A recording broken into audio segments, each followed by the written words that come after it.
একটা সময় বাংলাদেশের একদম কমন পাখি ছিল হচ্ছে কাক। আগে হচ্ছে গ্রামে গঞ্জে বাহিরে কোনো কিছু রাখা যেত না, সাবান রাখা যেত না। তারপর আমরা যখন ছোট ছিলাম বাহিরে যদি কোনো কিছু হাতে নিয়ে খাই তাহলেই দেখতাম যে কাক আসে, মানে নেওয়ার চেষ্টা করতো খাবারটা।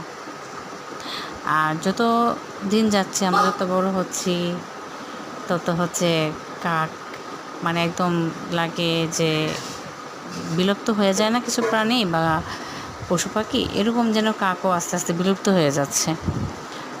এখন বাড়িতে গেলেও তেমন কাক টাক দেখা যায় না, বা গ্রামে খুব কমই কাক দেখা যায়। এটা হচ্ছে সুনামগঞ্জ নতুন পাড়া। আমার বাসায় আমি প্রায় সময় দেখি যে আশেপাশে কাক বসে থাকে, দেখলে খুব ভালোই লাগে। ছোটোবেলায় যেমন বিরক্ত হতাম যে কাক আমার খাবারটা নিয়ে গেছে, এখন তেমনি মানে কাক দেখলে খুশি লাগে যে না, কাক পাখিটা এখনও বিলুপ্ত হয় নাই বাংলাদেশ থেকে।